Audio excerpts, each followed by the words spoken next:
Muy buenas tardes amigos, una vez más me da mucho gusto poderlos ver. Gracias por esta enseñanza que están ya prestos para poderla recibir y vamos a continuar con esta lección, es la lección número 37 y el tema es reflexionemos cómo estamos ante los demás. Es importante reflexionar, ¿verdad? Examinarnos a nosotros mismos para ver nuestro comportamiento, si estamos bien o estamos mal, porque muchas veces fallamos. La serie es el Sermón del Monte y estamos sobre este contexto estudiando. Vamos a leer los textos de Mateo 7, del versículo 3 al versículo 6. Y nos dice la escritura: ¿y por qué miras la paja que está en el ojo de tu hermano y no echas de ver la viga que está en tu propio ojo? ¿O cómo dirás a tu hermano: déjame sacar la paja de tu ojo, y he aquí la viga con el ojo tuyo? Hipócrita, saca primero la viga de tu propio ojo, y entonces verás bien para sacar la paja del ojo de tu hermano. No deis lo santo a los perros, ni echéis vuestras perlas delante de los cerdos, no sea que las pisoteen y se vuelvan y os despedacen. Bueno, el primer texto que leímos dice: ¿y por qué miras la paja que está en el ojo de tu hermano y no echas de ver la viga que está en tu propio ojo?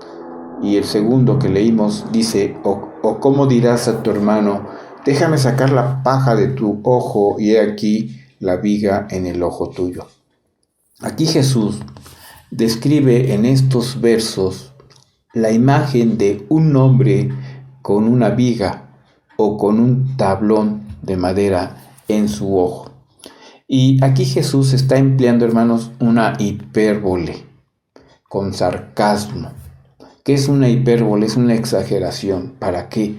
Para que pongamos atención en lo que está diciendo nuestro Señor Jesús. Podemos ver el caso de un oftalmólogo. Un oftalmólogo es un médico especialista en el cuidado de los ojos. Y cuando nosotros vemos a este médico, ¿verdad? Si es que tuviera una viga en el ojo y vemos que va a operar a un familiar nuestro, obviamente nosotros le diríamos que no, porque obviamente los ojos son muy delicados y para hacer una cirugía se necesita que ese médico especialista tenga sus ojos buenos para poder realizar esa cirugía.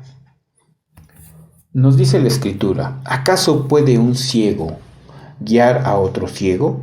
Y esta pregunta que Jesús hace está en el mismo contexto que prohíbe el juzgar o condenar a tu hermano. Dice: no juzguéis y no seréis juzgados, no condenéis y no seréis condenados. Entre estos versículos se habla del ciego, porque el que tiene la viga en el ojo es ciego y no puede ver para guiar o corregir a otro ciego. Y este ciego está incapacitado para poder corregir por la viga que tiene en su propio ojo. Jesús dice: el discípulo no es superior a su maestro. Por eso, si el maestro es ciego y corrige al discípulo, éste será ciego como su maestro. Y por lo tanto, el discípulo será hecho a la imagen del maestro que tiene la viga en su ojo. Pero Jesús nos advierte que tenemos que limpiar nuestras propias acciones antes que tratemos de arreglar las vidas de otros. Al apuntar nuestro dedo acusador hacia el pecado de otros, nuestra atención se distrae de nuestros propios pecados. Y este es el verdadero peligro del juicio.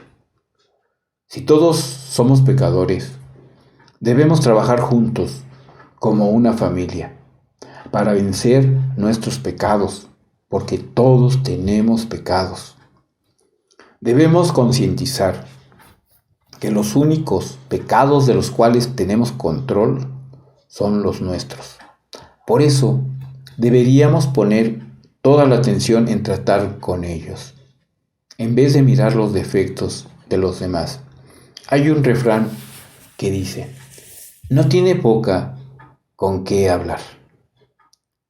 Esto, hermanos, se refiere cuando una persona no tiene el derecho moral de juzgar a otros sobre un tema en el que él mismo está fallando.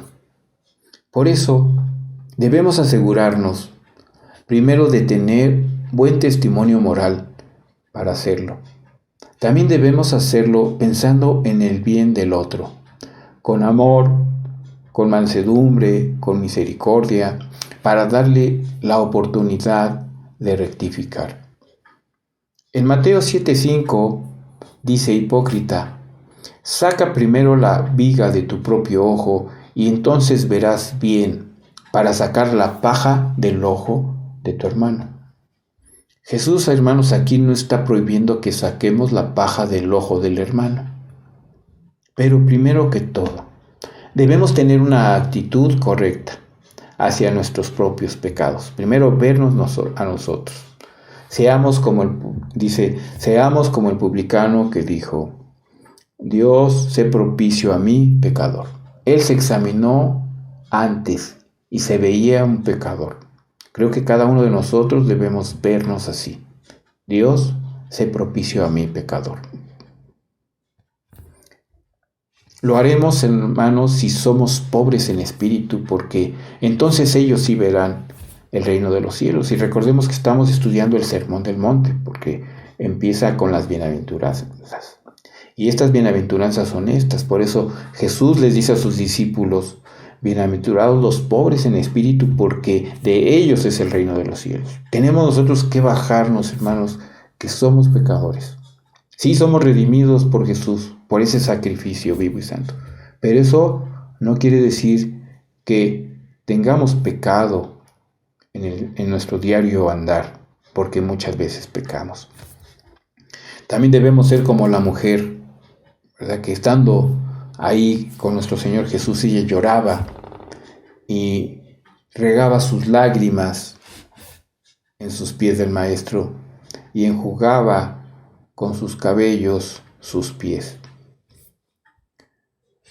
También vemos nosotros con el hijo pródigo. El hijo pródigo dice: ¿cuántos jornaleros en casa de mi padre tienen abundancia de pan y yo aquí perezco de hambre? Me levantaré e iré a mi padre y les diré: Padre, he pecado contra el cielo y contra ti. Ya no soy digno de ser llamado tu hijo. Hazme como a uno de tus jornaleros. Este hijo pródigo se humilló, reconoció su mal andar. Entonces es necesario que estemos conscientes de nuestras propias flaquezas, faltas también.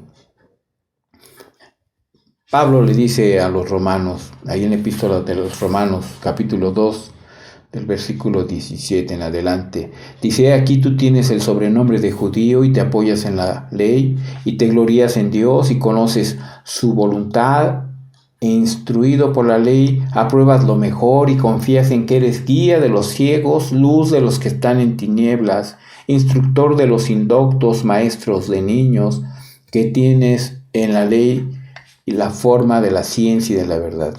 Tú, pues, que enseñas a otro, ¿no te enseñas a ti mismo? Tú que predicas que no se ha de hurtar, ¿hurtas? Tú que dices que no se ha de adulterar, ¿adulteras? Tú que abominas de los ídolos, ¿cometes sacrilegio? Tú que te jactas de la ley, con infracción de la ley desornas a Dios, porque, como está escrito, el nombre de Dios es blasfemado entre los gentiles por causa de vosotros. Con esto, hermanos, Pablo está diciendo que el maestro debe de practicar lo que está enseñando. Y con mucha razón, Jesús les dice, ¿verdad?, a estos hombres, dice: en la cátedra de Moisés se sientan los escribas y los fariseos, así que todo lo que os digan que guardéis, guardadlo y hacedlo, mas no hagáis conforme a sus obras, porque dicen y no hacen. Tenían el conocimiento, pero no guardaban el mandamiento. Jesús está diciendo que los escribas y fariseos no practicaban lo que enseñaban, sino que solamente imponían la enseñanza sobre otros. Y por eso Pablo nos dice: examinaos a vosotros mismos si estáis en la fe, probaos a vosotros mismos, o no os conocéis a vosotros mismos que Jesucristo está en vosotros, a menos que estéis reprobados. Pablo insiste, hermanos, en que debemos de examinarnos cada día con un espíritu humilde. Y sigue diciendo Pablo: digo pues, por la gracia que me es dada, a cada cual que está entre vosotros que no tenga más alto concepto de sí que el que debe de tener, sino que piense de sí con cordura, conforme a la medida de fe que Dios repartió a cada uno. Unánimes entre vosotros, no altivos, sino asociándonos con los humildes. No seáis sabios en vuestra propia opinión.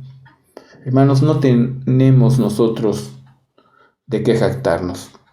No debemos de tener más alta estima de lo que somos, porque realmente lo que hemos recibido, lo hemos recibido de Dios. Si nosotros no nos corregimos primero, entonces no conviene juzgar a otros. Debemos de empezar por nosotros. Eso es lo que Jesús les quería decir a sus discípulos y a estos fariseos hipócritas. El fariseo decía, puesto en pie, oraba consigo de esta manera y decía: Dios, te doy gracias porque no soy como los ladrones, como estos hombres injustos, adúlteros, ni aun como este publicano. El fariseo no quiso corregirse a sí mismo antes de juzgar al publicano porque se creía que era mejor que nadie. Y para poder, hermanos, ser espirituales, debemos de quitar primero la viga que tenemos en el ojo.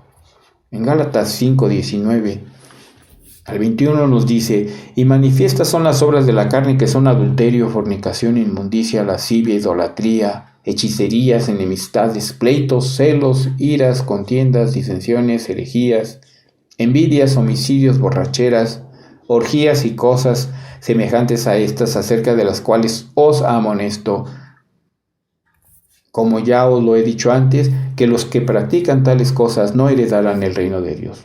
No solamente, hermanos, son los adúlteros y los fornicarios, sino también son los hombres que son pleitistas, que tienen celos, que son iracundos, que están contendiendo, que hacen disensiones. También a esos amonesta y dice: los cuales no heredarán el reino de los cielos. Tenemos que tener mucho cuidado en nuestro testimonio. Debemos de quitarnos esa viga de nuestros ojos para corregir a nuestro hermano. Eso es lo que debemos de hacer. De veras, si queremos ser espirituales, es indispensable que nos quitemos esa viga. Por eso, Jesús les dice a sus discípulos: la lámpara del cuerpo es el ojo. Así que si tu ojo es bueno, todo tu cuerpo estará lleno de luz, pero si tu ojo es maligno, todo tu cuerpo estará en tinieblas. Así que si la luz que en ti hay es tinieblas, ¿cuántas no serán las mismas tinieblas? Esto, hermanos, quiere decir que si el ojo de algún hermano es maligno, le falta visión para corregir a otros, porque la viga que está en el ojo oscurece la visión y es imposible sacar la paja del ojo del hermano. Pero Jesús no se detuvo solo ahí. Él nos mandó a ignorar el problema del prójimo. Él no nos mandó a ignorar el problema del prójimo. Más bien, Él nos dio la responsabilidad de ayudar a nuestro hermano, diciendo: saca primero la viga de tu propio ojo y entonces verás bien para sacar la paja del ojo de tu hermano. Entonces, ¿qué debemos hacer cuando alguien tiene una astilla en el ojo? Debemos de ayudarle en amor y en la mansedumbre, pero primero analicemos nuestra situación, no sea que estemos juzgando mal. Jesús expone la hipocresía de los que juzgan o que están condenando a otros, aunque tengan serios defectos en su propia vida que no quieren corregir. Eso sí es haciendo un juicio indebido. Lo primero es siempre sacar la viga, el tablón de la madera, del fariseísmo de nuestro propio ojo. Pablo lo pone de este modo: hermanos, si alguno fuere sorprendido en alguna falta, vosotros que sois espirituales, restauradle con espíritu de mansedumbre, considerándote a ti mismo, no sea que tú también seas tentado. Estamos en esta vida, estamos siendo tentados cada día y podemos callar, hermanos, podemos, caer. Entonces, sí debemos tener mucho cuidado. ¿Cómo lo debemos de hacer?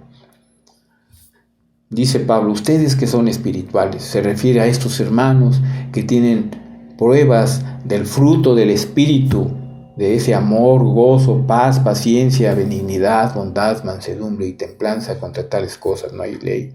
De esos hombres espirituales está hablando Pablo. Dice, estos deberán restaurar al hermano que está en pecado. A estos se les da la responsabilidad de poder corregir con la gracia del Señor la confrontación, pero siempre con esa mansedumbre, con ese amor que Dios nos ha mostrado. A continuación, Jesús nos advierte que no todas las personas apreciarán las palabras del juicio, aunque sean justas. Por lo que no tiene sentido, hermanos, que tú corrijas a alguien que no quiere ser corregido o que no acepta el orden de Dios. En esos casos Jesús les dice, no deis lo santo a los perros, ni echéis vuestras perlas delante de los cerdos, no sea que las pisoteen y se vuelvan y os despedacen. Cuando corregimos nuestras propias faltas, lo que tuvimos, hermanos, que hacer primero fue quitarnos la viga que impedía que viéramos. Después de habernos quitado esa viga de delante de nuestros ojos, esto nos había dado el privilegio de discernir y juzgar y poder ayudar a otros. Entonces es necesario juzgar entre quienes son dignos, que obedezcan cuando los juzgas. Esto quiere decir, hermanos, con los hermanos que son receptivos hemos de ser pacientes para poderlos ayudar a salir de su error. Y esto nos lo dice en 2 de Timoteo 2, 24 al 26, porque el siervo del Señor no debe de ser contencioso, sino amable para con todos, apto para enseñar, sufrido, que con mansedumbre, fíjense, con mansedumbre corrija a los que se oponen, por si quizá Dios les conceda que se arrepientan para conocer la verdad y escapen del lazo del diablo en que están cautivos a voluntad de él. ¿Y quiénes son, hermanos, esas personas que no son dignas o que son indignas? Son estos perros, estos cerdos, ¿verdad? Por eso dice, no deis lo santo a los perros, ni echéis vuestras perlas delante de los cerdos. Aquí, hermanos, no se está hablando de animales de 4 patas, dado que los perros y los cerdos eran animales más despreciados en aquel tiempo, porque hoy en día, ¿verdad?, hasta algunos perritos, algunos amos a sus perros los mandan hasta en el spa, les dan pedicure, los peinan, los mandan con los estilistas, pero en aquel tiempo, ¿verdad?, estos animales eran despreciados. Dice aquí, sino con quienes no son receptivos, sino rebeldes y burladores, no hemos de desperdiciar con ellos lo santo. O sea, ¿para qué darles tú la palabra santa de Dios si realmente son rebeldes ante ella? Recordemos al respecto las instrucciones de Jesús a los discípulos. Les dice, y al entrar en la casa, saludadla, y si la casa fuere digna, vuestra paz vendrá sobre ella, mas si no fuere digna, vuestra paz se volverá a vosotros. Y si alguno no os recibiere, ni oyere vuestras palabras, salid de aquella casa o ciudad, y sacudid el polvo de vuestros pies. De cierto os digo que en el día del juicio será más tolerante el castigo para la tierra de Sodoma y de Gomorra que para aquella ciudad. Veamos el ejemplo de Pablo y Bernabé en Antioquía de Pisidia y en Hechos capítulo 13, versículos 42. Dice, cuando salieron ellos de la sinagoga de los judíos, los gentiles les rogaron que el siguiente día de reposo les hablasen de estas cosas, y despedida la congregación, muchos de los judíos y de los prosélitos piadosos siguieron a Pablo y a Bernabé, quienes hablándoles les persuadía a que perseverasen en la gracia de Dios. El siguiente día de reposo se juntó casi toda la ciudad para oír la palabra de Dios. Pero viendo los judíos la muchedumbre, se llenaron de celos y rebatían lo que Pablo decía, contradiciendo y blasfemando. Entonces Pablo y Bernabé, hablando con denuedo, dijeron: a vosotros, a la verdad, era necesario que se os hablase primero la palabra de Dios. Mas puesto que las desecháis y no os juzgáis dignos de la vida eterna, y aquí nos volveremos a los gentiles. Hermanos, como conclusión, ¿cuál es el mensaje de Mateo que acabamos de estudiar? Esto, hermanos, es una advertencia para nosotros de evitar los extremos del juicio, que tenemos que procurar no hacernos severamente críticos, buscando faltas, tomando la oportunidad para despreciar a otros, evitando ser como los fariseos. Pero tampoco, hermanos, debemos pasar por alto el pecado. Tenemos que ser capaces de reconocer el pecado como lo que es. No debemos de negociar ni dar concesiones al pecado. Debe salir a la luz de Jesús y ser arrancado de nuestras vidas. Oremos a Dios. Señor, en esta hora hemos escudriñado tu palabra. Tú eres santo y nos dices que sin santidad nadie verá al Señor. Debemos también juzgar cuando realmente es necesario juzgarlo. Juzgar justamente, Señor. Pero también tenemos que sacar primero, Señor, ese tablón de madera que tenemos en nuestros ojos, porque tú no toleras el pecado. Ayúdanos a hacerlo con esa gracia tuya. Y cuando juzguemos a los demás, hacerlo con mansedumbre, porque también sabemos que nosotros somos también tentados cada día y podríamos también caer, Señor. Danos la sabiduría y ayúdanos a poder dar ejemplo de esto como tú nos los enseñas en tu palabra. Te agradecemos todo esto en el precioso nombre de Cristo Jesús, Señor nuestro. Amén. Pues gracias por estar, hermanos, en esta cápsula, y que Dios los siga bendiciendo, guárdense y nos vemos la próxima. Hasta luego.